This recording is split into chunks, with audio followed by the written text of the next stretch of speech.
Aloha Aina, and welcome to Voices of Truth, one-on-one with Hawaii's Future, brought to you by the Kiwani Foundation. I'm Mehuke Kahu Cardwell, and here we are today out on the leeward side of Oahu, and I'm going to tell you this right now. We have an amazing guest on the show, so let's go on over here and meet him. Tom, aloha. Aloha, good afternoon. How are you? Good, how are you? Good, welcome. Tom McDonald, did I say your name right? You did, indeed. Tom, tell us where we are. So we are at Kahumana Community in the beautiful Lualuale Aupua'a in Waianae. Wow, so this is a farm here, yes? I mean, that's just one of the many things you do. This is a farm, and a farm is the heart of our community, and around that heart we have social programs and social businesses. One is a transitional housing program for homeless families with minor dependent children.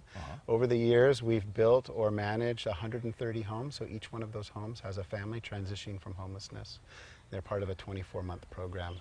And our other large social program is a day program for adults with developmental disabilities and autism. Supporting those two programs, we have 4 social businesses: the farm, which you visited, our cafe, a commercial kitchen, and then the retreat center, which is part of Kahumana here. I almost am tempted to ask, what don't you do here? Yeah, well, we're kind of at that magic crossroads between homelessness and poverty and creating sustainable food systems and also helping people with disabilities, and so they're all connected. So we do a little bit of it all. So, Tom, you not only produce sustainable food systems, you produce sustainable people. Absolutely. Wow. And that's the heart of our nonprofit organization, which whose corporate name is Alternative Structures International. We're a 501c3, started right here in Hawaii, and we're trying to create alternative structures, societal structures, to help remedy some of the things that don't work. How long have you been here? Society. We've been here for 40 years. 40 So this years. year is our 40th year anniversary. Wow, 40 years, Yeah. amazing. And Yeah. how large is Kahumana? So Kahumana Community here, which is our initial campus, is 12 acres. And then adjacent kitty corner, we have 14 acres that we rent, a long-term lease from the City and County of Honolulu, on which we've built around 50 transitional housing units. So we've got 12 acres here, 14 acres over there, and then across the Lualuale Valley on the other side of Maili, we have another 5 acres and 80 homes that we manage. So this is a good spread. This is a good spread, yeah. Wow. We're a large campus and a large community and an inclusive community. So we have people from all walks of life. So this is our community center and our chapel. And this was one of the first buildings that was built at Kahumana Community. And if the farm is the heart of our community, yes, then the chapel, we say, is kind of the soul of our community. Wow, So, look at these doors. yeah, these beautiful Is this copper bronze? doors. Copper? This is copper, yeah. Look at And this that. was made by a beautiful copper bender who still lives in Waianae, Surya. He actually has his own farm now. And he's involved also in the sustainable food movement and in art, obviously. He's quite a talented man. Amazing, amazing. Can we go inside? Let's go inside. All Yeah, right. please, welcome. Come on in. Isn't this a beautiful chapel? So it's designed to be sort of like the inside of a boat traveling the high seas. And it's kind of a metaphor for the journey of discovery that our families are on and that we're on. So it reflects the Hokulea, it reflects other great voyages that people go through in their lives. And it's a chapel, it's a place of worship, it's a place of discussion, it's a place of problem solving, it's a place of ho'oponopono. And so we put the kukui nut tree, which is both a symbol of illumination, and of course we get illumination from the kukui nut oil as the main symbol of the chapel. And then we have other motifs as well, but we're not strictly religious. We have people of all faiths that come here. And so people of all faiths and no faith are welcome as long as they come with an open mind and an inclusive heart and spirit. So. Tom, how often do you use the chapel? Just once a week or what? No, it's used several times a week. So we do meditations here in the morning. We have some of our meetings and discussions here. Father Phil Harmon, who's our founder, often has services here. So he does baptisms and weddings. We do, of course, seasonal services at Easter and at Christmas. We also have a Presbyterian minister who does services here. So this is used a lot. It's used a lot, and it's a very ecumenical space. You know, I'm really drawn by this over here, Tom, the Yeah. beautiful stained glass windows, Yeah. all three of these. Take a look Yeah. at these. These are amazing. Yeah. Give us some background on this, please. Yeah, so these are beautiful windows that reflect different stories that you can see. And you'll see that many of the motifs celebrate the feminine. So you'll see the depiction of the mother and the child. Holding the wheat. And the harvest. Yes. Yeah. And the sun, and of course the ocean. You have the cross on balancing the scales of justice. So one of the things that we stand for is environmental justice and social justice. So we say that we do all this to bring some sense of balance to not only our planet and the places of our planet that are out of balance, clearly, with consumption and climate change, but also to the things that are out of balance in society. So the huge disparities between those who have a lot and those who have very little. Here you have the eagle as a symbol of freedom, and that we celebrate freedom, and that we seek freedom, especially for those who are confined. Is this chapel open to anybody, any public, or only people who work and live here on the property? It is open absolutely to anybody. We're an open community. We welcome anybody to come by. You can come and look at the farm. You can have a meal in our cafe. Often people will just come and sit in the chapel and think about those things that are on their mind or meditate.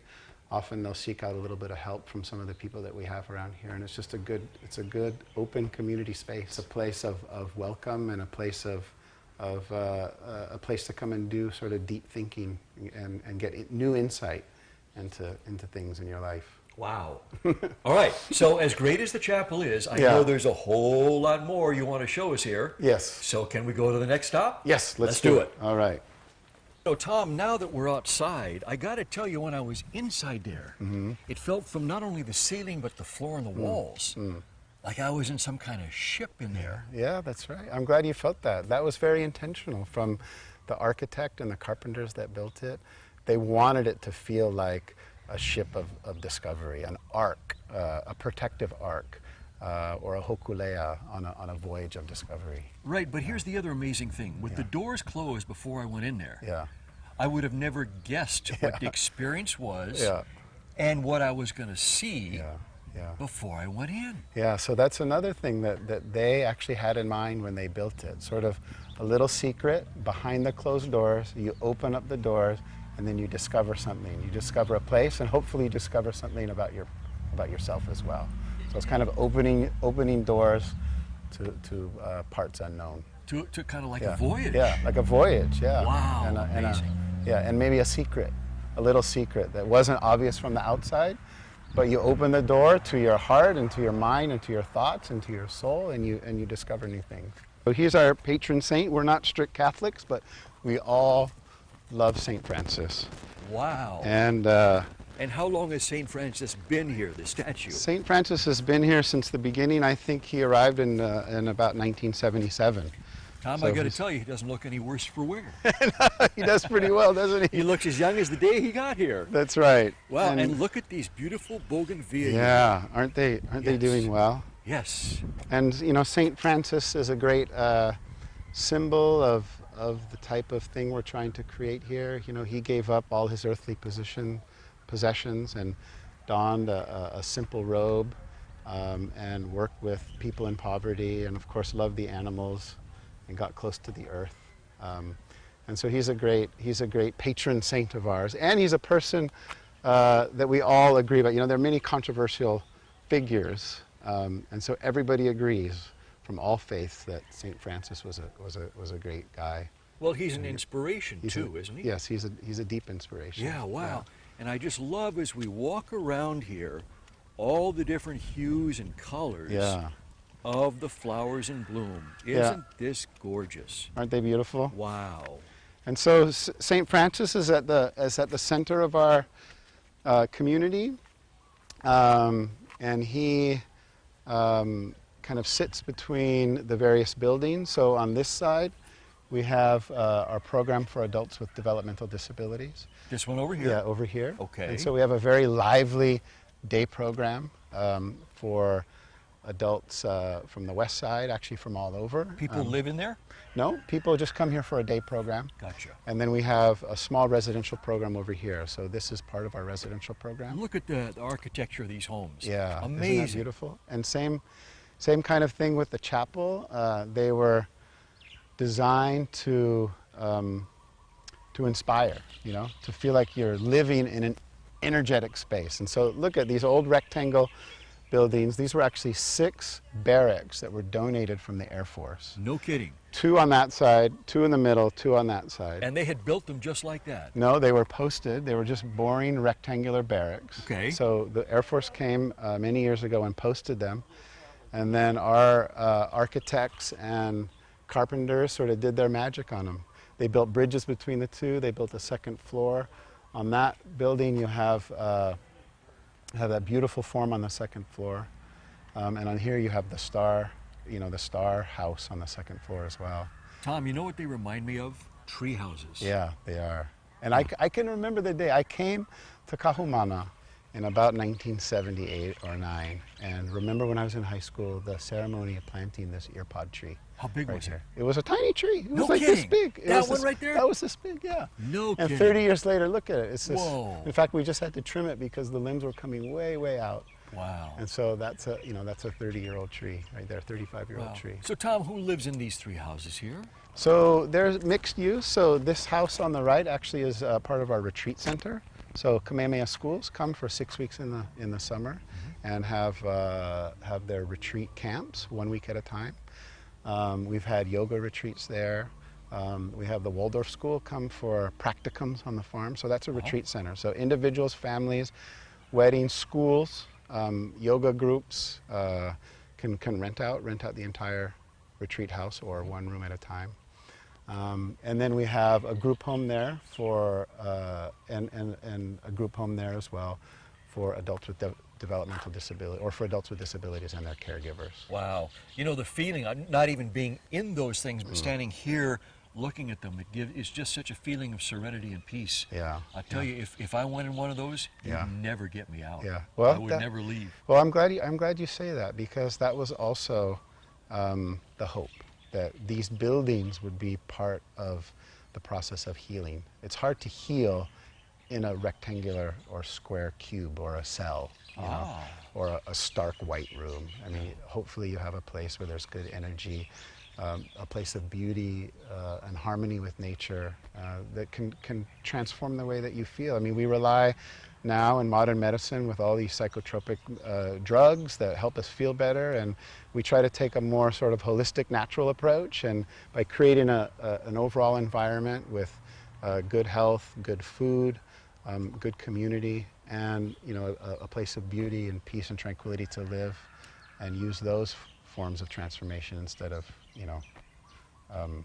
chemical forms of transformation. You know what it is, Tom? I'll tell you right now what it is. I feel like if I went up to that tree Yeah. or went into one of those houses, what I would get from them is a big old hug. You would, yeah, absolutely. Wow. Yeah. That's amazing. Yeah. Tell us And- what you use this stage here for.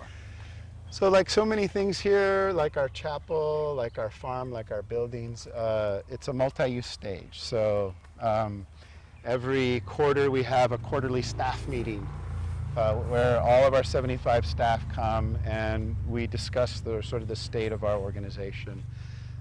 We've had luau's here. We've had back to school gatherings for our families transitioning from homelessness.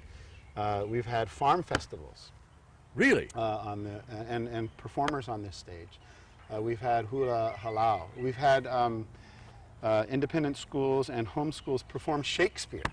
So No we've had a kidding, right Midsummer here. Night's Dream on this stage. Really? Yeah. Wow. So a little bit of A everything. little bit of everything. From yeah. hula From hula to music to Shakespeare to Shakespeare to graduations. Yeah. Amazing. Yeah. To farm festivals, to weddings. Yeah. So a little bit of everything. And every every community needs a stage, right? Because a stage is a place. It's a platform. You know, it's Yeah. a forum for celebration and performance. Yeah, but you know what, Tom? If these boards could talk, Yeah, that's right. man, oh man, would they have stories to tell. Yeah, they would. Wow. They would indeed. That's yeah. amazing. Tom, tell us where we are now. What is this? So this is Ohana Ola o Kahumana. It's a transitional housing community of 50 families that are transitioning from homelessness, and they have 24 months with wraparound services that we provide through case management, providing the help and assistance that they need to get back on their feet and into permanent housing. Wow, can we walk through here a little bit and see what you've got? Absolutely. Let's go through the community center. Yeah, let's do that. Yeah. So how long has this been here, Tom? So in two different stages. So the initial cluster was built in the early 90s. So we were one of the first transitional housing programs on Oahu. We had 14 units, and then between about 1995 and 2005, we built the large second half of these transitional housing units. And opened up about 38 additional units. Oh wow! And look built this community center. Look at that up there. So this is my a beautiful goodness. community center with again some nice copper carvings. Look at all the different plants. The fern Yeah, the fern, the loai fern, and the tea leaf, and the kalo. and the lo'i, the Yeah, the kalo lo'i. lo'i, Bamboo? and bamboo, and then of course the ulu, Wow. the breadfruit. Yes. And then the rich sea life of our islands. Oh my goodness, that's There. beautiful. Yeah. That is beautiful. And so this is a community center where families, and again, these are all families with minor dependent keiki. And so we have lots of kids, like over half of our participants are kids. And so we have a computer room, and later in the afternoon we have tutoring for elementary school kids, middle school kids, and high school kids. And they come, we've hired a tutor, and they come and help them with their homework. Amazing. And then we have 2 meals a day here, keiki meals. So you can see some of the. Oh, look at this. Yeah, so this is a meeting hall through our commercial kitchen. We make meals and we deliver them, especially for the keiki, twice a day. So to make sure that the kids get a good healthy meal for, for body and mind development. And I can see some of them already lined up. Yeah, that's waiting right. for the next one. Yeah. Yeah. So this is the community center. We have also a daycare facility there. And then we have this nice open field, and so we do field games and meetings here. And then these are surrounded by the clusters of homes. So each home is a duplex with 2 families. And the beautiful lauhala tree here. The beautiful lauhala tree. And of course, it's in the Lualu'ele Valley under the Waianae Range. Yeah. And then this is also houses our administration building. And so we have our site manager, our resident manager, and then case managers. And each case manager is responsible for a group of families that they help in their transition to permanent housing. Okay, so Tom, who selects or how do people get selected to live here? Well, so first of all, there's incredible demand for transitional housing among families, especially Hawaiian families and Pacific Island families. So we always have a long waiting list. We're part of the State of Hawaii Continuum of Care, so we're the transitional piece. And so when a family's ready to move into transitional housing, they're usually coming from the shelters. Sometimes they're coming from the beaches or the valleys. And they are committed to a process of their own transition or their own transformation. So they have to agree to come to program. They have to agree to work on their vocational skills. They have to agree to overcome their barriers that have led them to become homeless. Okay, and all those skill building elements or things happen right here, yes? That's right, yeah. Either So here or next door. So we do that. We do that here. We do it on the farm, and we also work with outside agencies for the families that say don't or cannot work in the commercial kitchen or the cafe on the farm. Some people want to become, want to work in the hospitality industry or want to become carpenters or electricians, and so we align them with vocational training programs that they can gain those skills as well. Wow. But the idea is for people who have become disconnected from society and from the land, that this is a place kind of a pu'uhonua, if you will, a place of refuge, a safe place, but a place of transition, a place to come and get your life together, build the skills, and then transition out in the appropriate time. For some families, it's very short. They just need a quick pick-me-up. They need to get it together, and they can move out quite quickly. And for others, they need a full 2 years. And so it's a place of refuge, a place of transformation, a place of development. Okay, but yet, so whether their stay is short or longer, everybody coming in from the get-go is clear. This is only transitional, yes? That's right. So this is by definition transitional housing. And this is an up and out. Yeah, right. This is offering a hand up, a hand up from homelessness to permanent housing. And again, some families it happens quite quickly, and others have more profound issues that they're dealing with and that take a longer period of time. And so we try to align the amount of support with the amount of need. So we kind of have a vulnerability index, if you will. Sure, sure. Some families have run into hard times and they just need a transition out pretty quickly, and other families are much more vulnerable and need a community of support for a longer period of time. So, Tom, how do you pay for all this here? So good question. Yeah. So as part of the State of Hawaii Continuum of Care, we receive funding from the state through the Homeless Program Office. Yeah. For many years, we received federal funding through HUD money. Okay. And we also receive private donations and apply to grants. And then significantly, the families themselves contribute to the cost of their own transition, and that's important because if a family comes with no income, and in 6 months or 1 year or 2 years, they're going to be expected to be independent in sustainable, permanent housing, they have to get their income level up to that, which can support themselves in a sustainable way. Wow. So they are required to contribute to their own program. Wow. And it may not be much at first, but over time we expect them to contribute relatively equivalent to what it would be on the outside. Wow. Yeah. That's amazing. Yeah. Tom, tell us some of the success stories you've witnessed here. Well, so one incredible success story is one of our internal community department success stories. So we have a woman and her partner moved from Maui, and because of illness ran into homelessness. They lost their job, didn't have health care at the time, couldn't cover their rent, had big medical bills, and was only one way out. You know, you had to pay the medical bills, move into the car on the beach. They came into transitional housing, almost immediately got a job in our own commercial kitchen as a food service worker. And through an incredible dedication and hard work, was able to work her way up in that commercial kitchen from food service worker to assistant manager and eventually manager. Working with some of the state providers, working with other transitional housing places, working with the schools, she was able to get more contracts and really build up the social business of that commercial kitchen. And now she runs a business that creates 6,000 meals a week, and they deliver them to 35 schools. And she has a great crew of close to 20 people, and it's a viable, hardworking team that are creating their own transition and transformation. Wow. And you know, she is an example of that place that we all get to in life that maybe you've gotten into, I certainly have, where we just needed a little bit of help. Yeah. We needed it, and some of us have family and friends or a little bit of resources that we've saved, and we're able to pull ourselves up. But some people don't have that.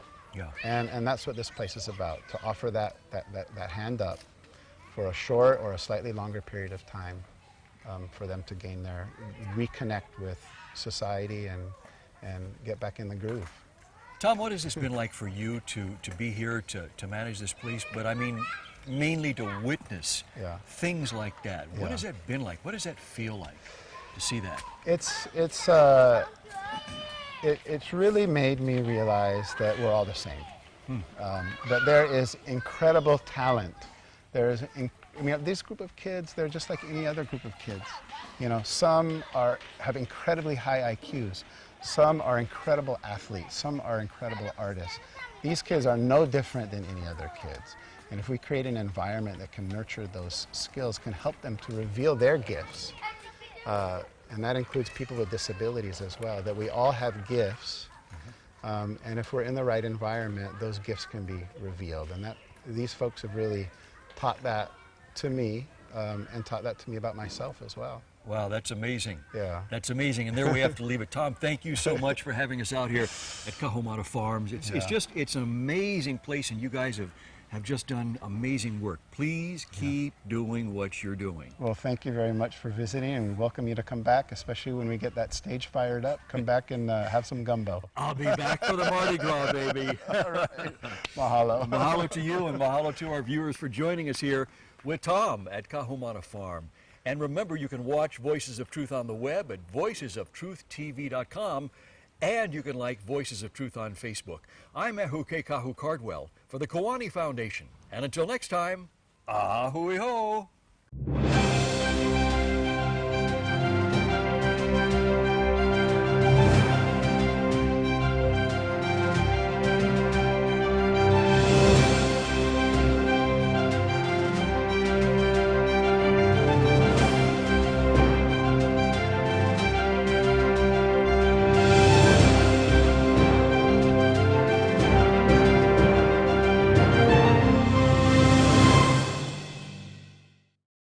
Mahalo for watching Voices of Truth one-on-one with Hawaii's Future. Watch us on the web 24/7 at voicesoftruth.tv.com. You'll find all our shows, including this one, in case you want to see it again or share it with family and friends. Also view our weekly video commentaries at freehawaiitv.com. And check out our blog, published daily, at freehawaii.info. It's all part of the Free Hawaii Broadcasting Network.